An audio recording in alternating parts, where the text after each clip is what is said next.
Hi, guys, and welcome to this episode of Just My Opinion podcast. Today, we're going to be talking about Mavins Record or the Supreme Mavin Dynasty. So, this is a record label that has stood the test of time. On the 8th of May, they celebrated their 11 years birthday. So, I watched this video on YouTube and they were talking about the fact that Marvin, they already have all the structures in place, and they said, well, an 11-year-old boy already knows what he's doing. So this business has been around for 11 years, and we're going to be talking about their evolution and where they are at now, and is it something that other African record labels could look up to or not. So, hi, Ambassador. Hello, people. It's your boy Ambassador again doing his thing. So, Marvin Record. They have been around for 11 years. And the evolution has been, well, interesting. So we know we had the era of D'banj, Dr. Seed. Then we had the era of Tiwa Savage, Corredo Bello, Dija. Then we had the present era where we have Arya Star, Rema, and yeah, so I love the fact that they keep on showing time and time again that give us the talent, bring the talent, and we can create the stars. So what it tells me is that they have the right channels in place to be able to make artists successful.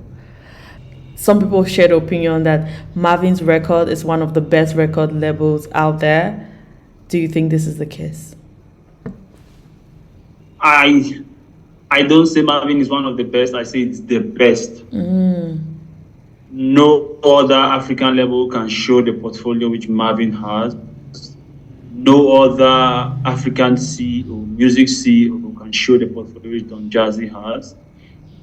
Don Jazzy's wealth of knowledge does not just span through Marvin, but it starts from more hits. So Don Jazzy and D'banj started more hits, I think it was in 2006. But before that, they had already put out the album. The D'banj hit album was already out, which was still working with Don Jazzy. So imagine if you take from 2006 or 2005 to now, they started some music thing in the UK, then they moved back to Nigeria. At the time, we had the people like Kenny Music and all these other people who had the Two-Face and the rest did with them. Then people like Chocolate City came up, which had MIs, Ice Prince, all of these other guys. And I know there was Audimo Okori, which was like a business mind involved with Chocolate City. But all of those guys have not been as consistent and giving the hits like, should I call it more hits / Mavins, but Mavins especially, because Mavins have been longer than more hits. More hits at the time had One Day Called, Dr. C, Da Prince, and K-Switch.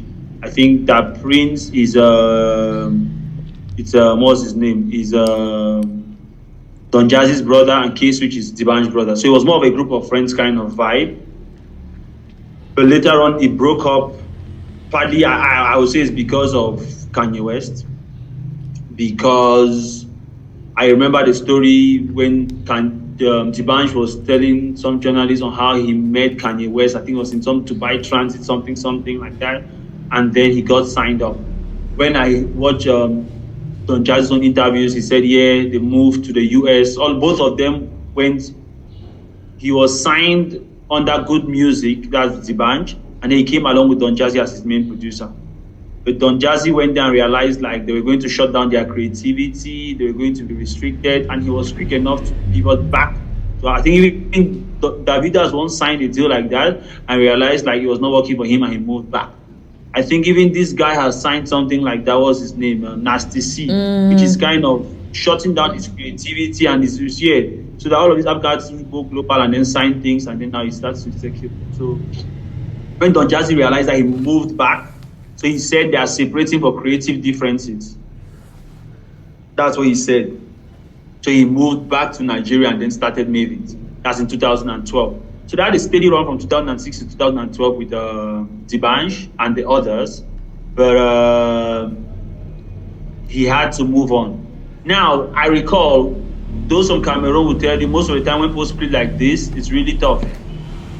the hits which Mr. Leo and Salatiel has come back to Cameroon, Mr. Leo and Salatiel have had when they were together, I don't think individually any of them had such hits.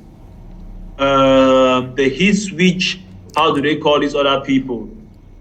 The hits which Magasco had when he was with Empire, with Pete Bakadi, I don't think he has had any such hits. So once people split like that, what everybody was bringing to the table becomes together is always more than individually put together, if that makes sense. I think there's some math formula to that. So I was really afraid that all of them will crumble. And yeah, D'banj has really gone down after that. He has really not been able to get a hit. He has not been able to maintain his global status. D'banj was the biggest thing before even the Wizkids and the rest came on board. D'banj was the hit. Yeah. D'banj went, I felt like Two-Face went African, but D'banj went global. With Oliver Twist, at least in the UK. Not so much in the US, but in the UK. Mm-hmm. But now, once he moved and joined Kanye West, Don Jazzy came back. All the other things he put after that could not really make the hit. Whoever I was working with was not clicking like with Don Jazzy. But where I gave hats off to Don Jazzy was he came back, picked up some of the old guys, added some others to the mix, and then made hits with those guys. And now he has had like 3 generations after that having hits and top artists. And he has like, they say in his arsenal, he has at least from now till 2030, a stack of artists ready to go. So it's kind of scary and crazy because one day somebody has showed us that, okay, he knows how to identify talent. They always have these their cohorts they put out where people apply, people go online, they go for talent search. And then that's how they got in like Ira Star from some viral video she did. So they know how to hunt talent. So if a man like that tells you like he has a stack of artists ready to go from now to 2030, it's scary. Because if he's saying that, he knows what he's talking about and he has proven over time that whatever he puts out there, it's solid. So yeah, Mavins Record or Supreme Mavi Dynasty is no joke. I feel like if this guy could organize, if we do some documentary around Don Jazzy, he could actually do some, I don't know how they call it, some short courses or some things. Or even for free, like what some of these other entrepreneurs are doing out there. You go into African countries, you pick like the top 3 or 2 labels, you mentor them a little bit. It's true, you have some business dealings behind the scenes to also benefit yourself. But something like that in the grand scheme of things will help to develop entertainment and music, especially in the African landscape. Lots of his artists, I think like Tiwa Savage right now, some of these other people, they have their different distribution deals. They have their, so you are under Mavins, but you're distributed by someone else and things like that. Just the best deal possible to expose you or to take you as far as possible. So I think the guys have understood the business. I think these guys are saying like those are the people who have like recognized offices. They have all the various like the A&Rs, the good PRs. There is this guy who I'm connected with, I think on LinkedIn or so, Peter Tega. When you listen to him talk, you know he's a solid business guy. He's not so much of the show biz.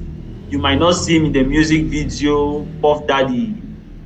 But the guy talks business, and even when he's talking just business, not showbiz, you feel like this is a solid brain behind. Yeah. So a guy like Peter Tega is involved in the team. There are many other guys who I see on LinkedIn which are under Mavins, and you see that they have a solid business structure. When you watch Don Jazzy's interviews, he tells you like he just knows his creativity and he has given, he lets the business guys run their business. So a guy like Peter Tega, you can tell like he's running his own show in this Mavin thing. He's giving his own business. He has his business say.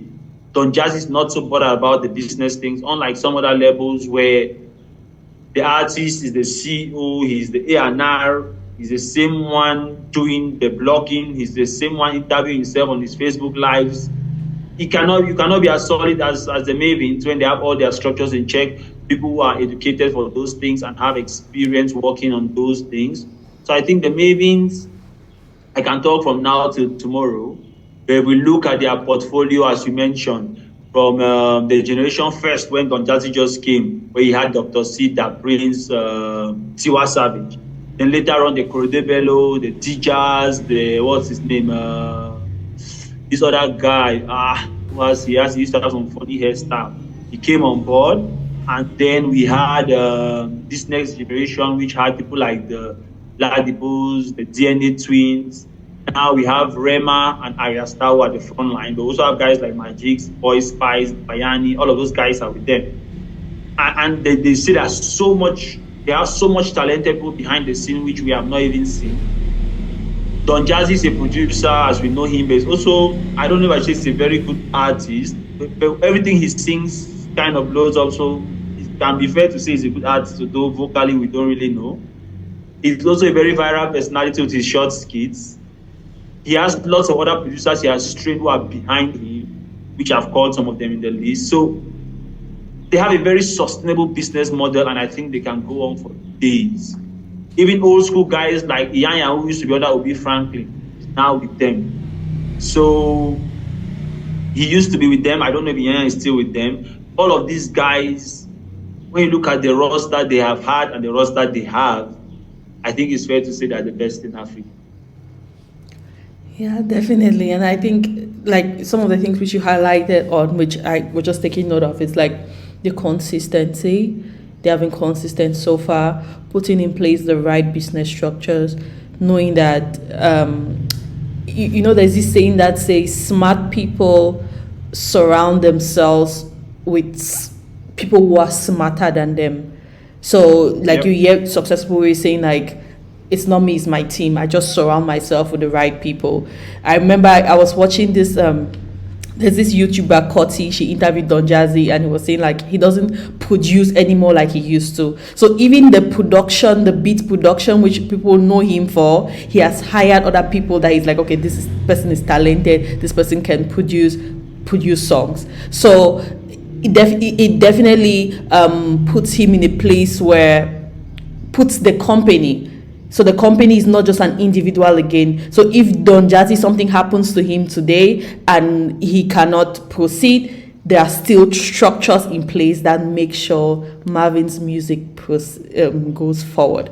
And I think like a lot of YouTubers, a lot of people who do things independently, you hear a lot of burnout because you're doing everything by yourself. You're doing everything by yourself, and it's difficult to stay consistent when you have to wear so many hats.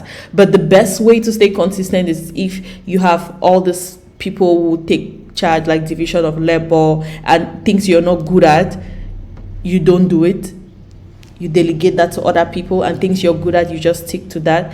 And even if you have to go on break, you have to go on leave, there is somebody in charge. There's somebody who can take charge of all of that. I think those are some of the things that are in place. Like obviously behind the scenes we don't really know much. Like you said, it would be good if they do like a documentary or teach a course of something. It's going to be very good for the whole African entertainment scene. But one thing which you mentioned, which I also took note of, is like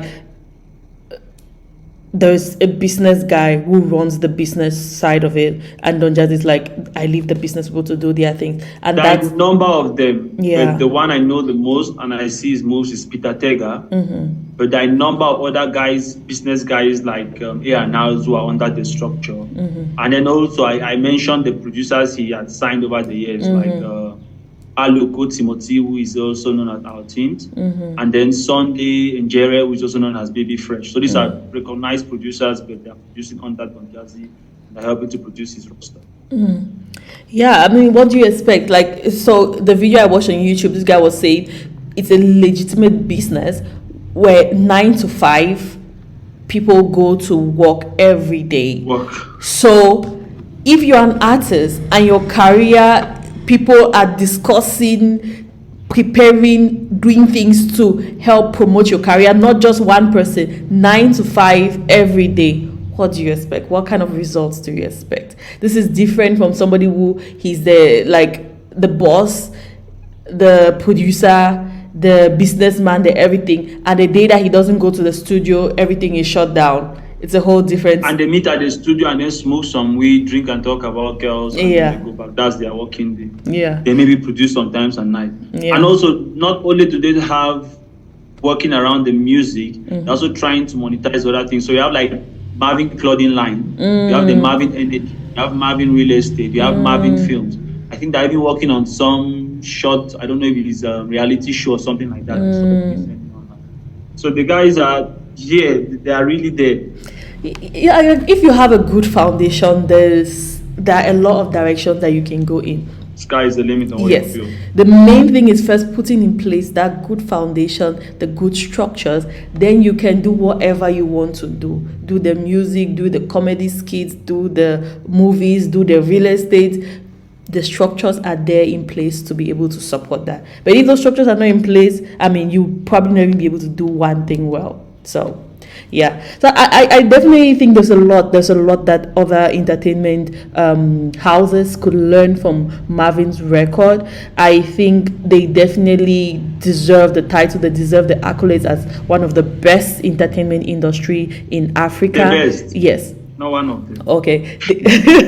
Yes. So they have definitely stood the test of time. I mean, I'm just thinking, like, one thing which you mentioned about African artists being signed by foreign companies, foreign houses, and then kind of diminishing their star. And I'm like, it's so absurd. Like, look at somebody like Loco. You guys liked him for something. You guys, the reason why you are attracted to this artist, the brand of music, the singing style, and then you take him under your entertainment house, and then they start singing different kind of music which is not longer appealing to his core fan base. And I'm like, why don't you take an artist for a style and then you keep that style? Why do you? I don't like. I really don't understand what happens behind the scenes in those foreign companies. But for a lot of African artists who sign to those foreign houses, it most of the time doesn't go well. No, but the thing is, it's almost like you take Coke and you pour it in a bottle of Fanta, which has, let's say, half of its content still in it. That's half of the Fanta in it. And you expect to still be drinking Coke. It's not going to be Coke. It's not going to be Fanta. It's just going to be some confused taste. So most of the time, these foreign labels have their own machinery they work with. They have their experts who have their MBAs from Harvard and the rest. And you cannot tell those guys with their MBAs that they don't know what they're talking about. You cannot tell them to shut up when they come to the room, that they don't know how African music works. They don't know how the African entertainment business works. They know what they have learned from Harvard and the case studies they studied about Hollywood and, let's say, their own Def Jam model, which they saw. But they don't know what's like in Africa, or how the Alaba market works, or how we adapted our own things from almost nothing. But when they come into the room, they are going to speak, and they are going to speak like they know what they are speaking about. And they might Google something on YouTube and read one or two things here and there. Then they become the experts in the room. Then you are forced to listen to them because you have signed, and they are being paid to do that, so they have to also speak and sound like they know what they are talking about. And then they just mislead your career and they mislead the whole thing into the bush. And at the end of the day, it happens like, okay, you're no longer focused. Your interest was no longer aligned with that of the company. You people go separate ways, and then your career is in trouble. So I always just give word of advice to African artists. Look at people's past records. Have they worked with any African artists, and have they made it work in the African market? Don't just go with people because they are successful, they are very big. Like what the Mavin guys do, they outsource parts. So they can say, you handle the distribution of this guy, this other one handles the distribution. They have artists who are under different distribution guys. From what I heard Don Jazzy say, I think Tipa is somewhere else, I think Rema is somewhere else, or they were about to sign in for some other distribution house. So they outsource particular things, and somehow they are still in control of the engine. But when you just sign your whole thing into that new system, then you have that Coca Fanta taste, which is confusing. Yeah, but so I'm just, when you're talking, I was thinking of Burna Boy. Yeah. He signed to a foreign record label, and he's still doing his thing. So I'm like, what is the difference? Is it like you need to stand your ground, like this is what I want? One, the devil is in the details. We don't know the terms and conditions which were signed and how much of his creative process was handed over to them. That's one. Two, Burna Boy is a stubborn guy. His mother also has a very strong opinion. So it would take more than just a smart MBA guy to push those two to the side. Yeah, that's true.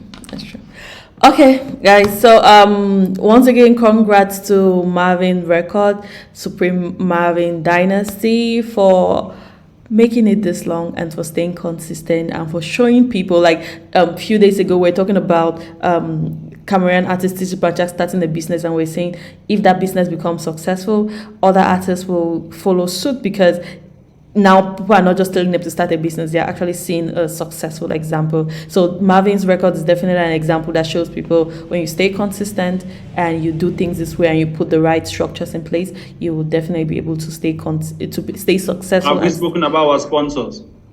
Oh yeah, before we start, we're definitely going to speak about our sponsors. So our sponsors, Echo.online. Let's talk about them.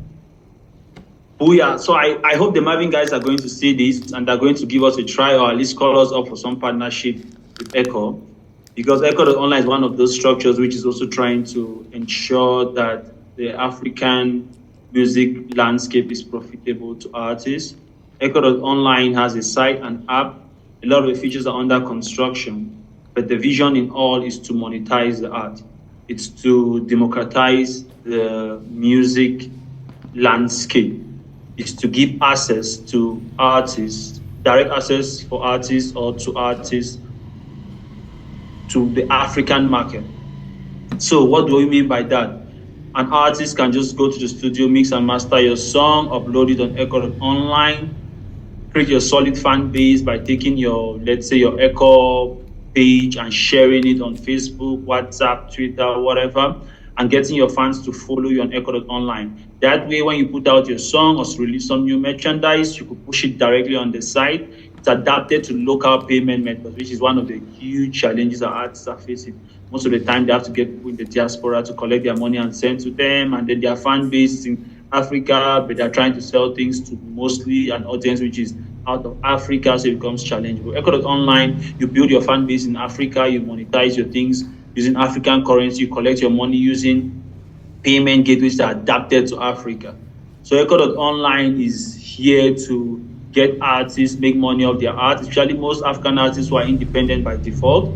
You could just use the app without necessarily getting to a label, distribution house, and start making money bit by bit and organically growing your career. So you make 10,000, invest the 10,000 back on your efforts on Echo.online. You make 100,000, invest the 100,000 back, and that's how you're going to grow organically. So I think Echo.online is here to change things for African artists. For first users, it's always going to be a learning experience, but it's also going to be a very profitable one. I always use the example of YouTube. The first people who jumped on YouTube became millionaires because they were giving personal attention. The features on YouTube were adapted to their needs. They got the first endorsement this week, were huge. Now the rest on YouTube are just picking up crumbs. So jump on Echo.online and then share your success story with us.